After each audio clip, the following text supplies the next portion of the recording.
Imagina que você tá preso num elevador com um claustrofóbico, uma mulher normal, um cara chato pra caralho, uma idosa irritante e um bad boy de filme de romance adolescente. Um terror, né? Eu sei! E hoje, nesse canal, nós falaremos sobre o filme Demônio, de 2010.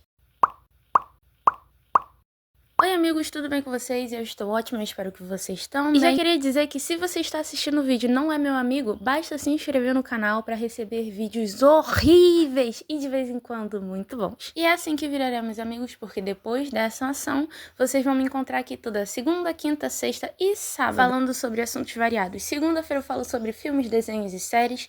Na quinta-feira eu falo sobre qualquer coisa. Na sexta-feira eu falo sobre algum filme de terror ou alguma situação que me dá um medinho. E sábado eu falo besteira de novo. E como hoje é sexta-feira, vocês já sabem que tem conteúdo de terror. E agora eu vou parar de enrolar e passar logo pro filme. Hoje nós vamos acompanhar muitos personagens. Então eu não costumo pôr as fotos dos personagens dos filmes e séries aqui nos vídeos. Mas hoje eu vou pôr pra não embolar a cabeça de vocês e pra não embolar a minha cabeça. E vou dividir todo esse pessoal em núcleos. Começando pelo detetive, que tem um parceiro, mas eu vou ignorar. O núcleo dos seguranças, que é composto pelo Ramírez e o Cara Branco. E junto deles dois tem o Dwight, que é um querido. Mas não se apaga não. Como eu estava atrasada, eu tinha que fazer as coisas enquanto eu estava meio que ouvindo o filme. Então não sei quem é quem aqui, mas eu vou identificá-los como a véia chata, a menina normal, claustrofóbico sem claustrofobia, bad boy de filme genérico de adolescente e o cara irritante. A gente começa acompanhando o detetive que tá no AA com o padrinho dele. E os dois estão tendo uma conversa genérica sobre o passado e sobre perdão. E isso é porque alguns anos antes, o detetive perdeu a esposa em um acidente de carro que aconteceu com um bêbado batendo no carro que estavam os dois dentro.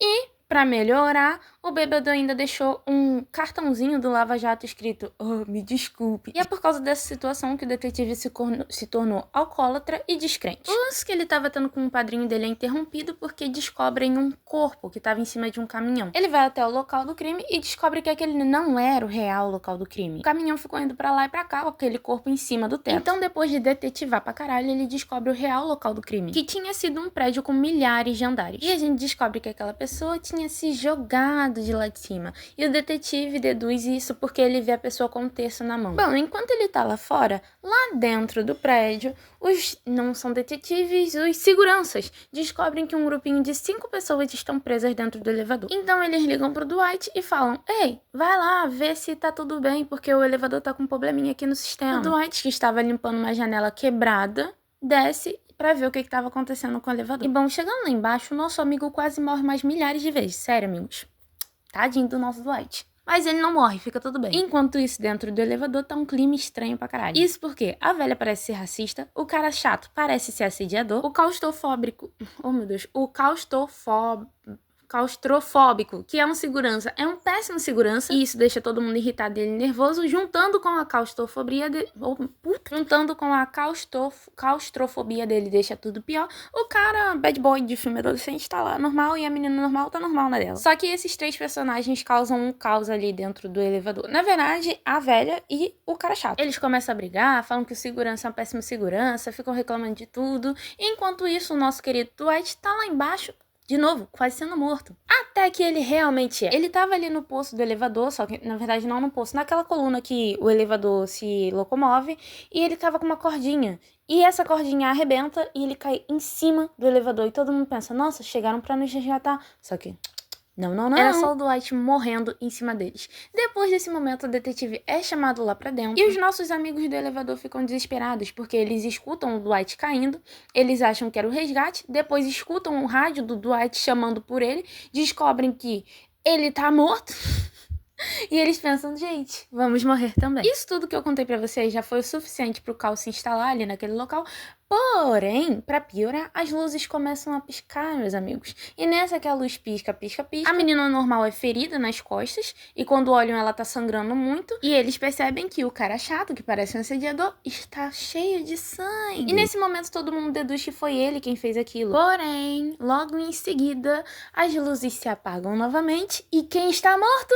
Exatamente. O cara chato que parecia um assediador. E todo mundo fica, meu Deus, quem fez isso? Ah, Esther, mas como eles sabem que ele só não infartou ali do nada? Gente, porque tinha um pedaço do espelho do elevador cravado no pescoço. E assim, eu não sei se eu já falei, mas o Ramirez, o segurança que não é o branco, ele é latino. E eu tenho a leve impressão que lá fora os americanos enxergam nossos irmãos latinos como pessoas tipo, oh meu Deus, Ave Maria, cheia de graça, Deus e paz convosco, sei lá o que. Eu não sei fazer oração, tá bom? Então, mas o que eu tô querendo dizer é que eles veem nossos irmãos como pessoas super religiosas. E é esse mesmo latino que fica vendo coisas no elevador. Ele, oh, estão vindo as caras aqui. E como todo filme de terror precisa de um crente e um descrente, está aqui o nosso equilíbrio. O crente é o latino e o descrente é o cara que perdeu toda a família no acidente. E eu não contei pra vocês, mas o detetive e os seguranças ficam observando essa galera através das câmeras. Eu acho que isso era meio óbvio. E eles conseguem se comunicar com eles, mas eles não,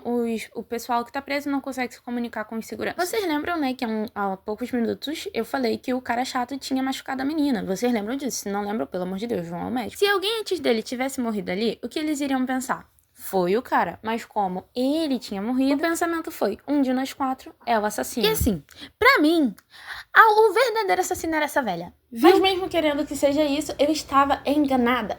Porque as luzes se apagam e a velha está morta. E como ela foi morta? Ela foi enforcada.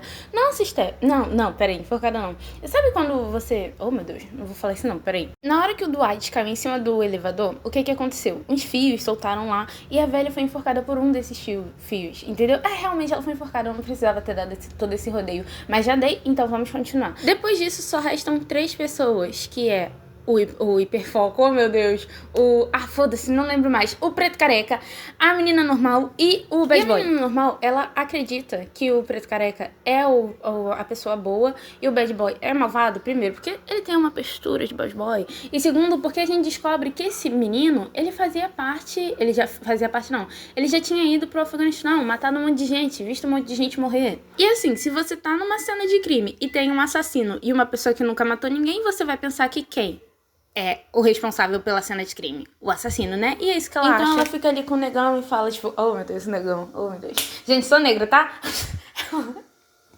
Perdão. Ela fica ali com ele e fica tipo, oi, não deixa esse cara me matar, não deixa esse cara me matar. Mas eles ficam numa confusão até que de repente as luzes se apagam e quem está morto? E assim, por mais que todos nós saibamos que quem está matando todo mundo é um demônio, eles acham que são eles.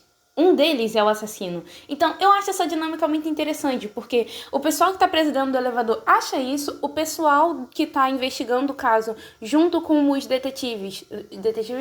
junto com os seguranças, também acham isso, e é por isso que o detetive começa a investigar quem são aquelas pessoas. E a gente descobre que, em vez de ter no elevador uma velha chata, uma menina normal, um cara que não gosta de ficar em lugar apertado, que eu esqueci o nome, um bad boy e um cara muito chato, entrou uma velha ladra, uma menina que se casa com gente rica pra herdar a herança, um segurança que já tinha agredido uma pessoa, um cara que já tinha matado outras pessoas e um estelionatário. E eles pensam, nossa, tem muitos motivos pra essas pessoas serem assassinas. E enquanto eles estão investigando, o Ramirez está, gente, é o demônio! Mas eles não acreditam nele. Porém, a vida é assim, nós estamos tranquilos até a água vir bater na nossa bunda.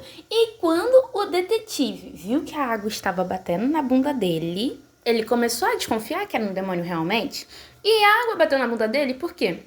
O Ramirez já tinha visto umas coisas ali, só que ninguém estava acreditando.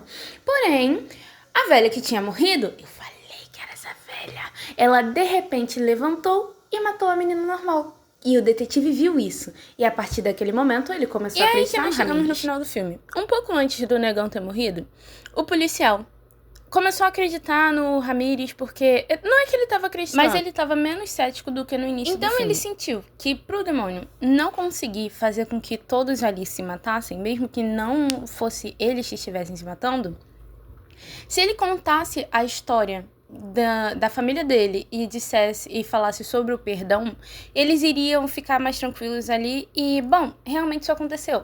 Porque no final das contas, a velha era o demônio, como eu já disse pra vocês, e ela queria levar todos ali porque todos eles eram pessoas ruins. Mas o nosso querido bad boy, que foi o único que restou, ele se arrepende. E você deve estar pensando, Esther, você deve estar falando do Afeganistão, né? E não, dessa parte aí ele não se arrepende, o demônio não liga, não. Mas ele se arrepende porque porque quando ele voltou do Afeganistão, ele tava meio bitolado da cabeça, começou a beber muito. Então, ele um dia tava muito bêbado e acabou atropelando uma mulher e uma criança. Sim, ele matou o filho e a esposa do policial. Na verdade, eu não sei se eu já contei isso, eu acho que é a primeira vez agora. Mas enfim, ele matou o filho e a esposa do policial e ele se arrepende muito, porque quando ele viu o policial falando, ele pensou tipo, putz, fui eu, cara. Então a velha vai embora e diz que ficou muito triste porque ela queria muito levar a alma dele. Gente, sério, eu achei o filme muito bom. Acaba que as pessoas que não estavam ali naquele ciclo do detetive e do pessoal que tava dentro do elevador e dos seguranças, eles acham que realmente foi um assassinato entre pessoas normais e que a velha era super malvada e doida, mas nós sabemos o que realmente estava acontecendo. E pra você que tá se perguntando como é que o detetive ficou depois de conhecer o assassino da família dele, ele ficou bem, gente. Ele falou que realmente é o perdão e tal, e isso é importante. E no meio do filme ele solta umas narrações aleatórias sobre umas coisas que a mãe dele contava. Então, meio que foda-se, eu não vou contar isso pra vocês, eu já tô muito atrasada. Então, gente, é isso aí. Espero que vocês tenham gostado do filme, do desenho. Não teve nada a ver com o filme, o desenho, mas é porque eu tava afim de desenhar isso daí. E, beijo. Desculpa por estar falando muito rápido. Bota aí, diminui aí a velocidade do vídeo, porque, gente, tô muito atrasada. E nos vemos amanhã, no sábado, comigo falando aqui porra nenhuma. E um beijo, amigos. Tchau.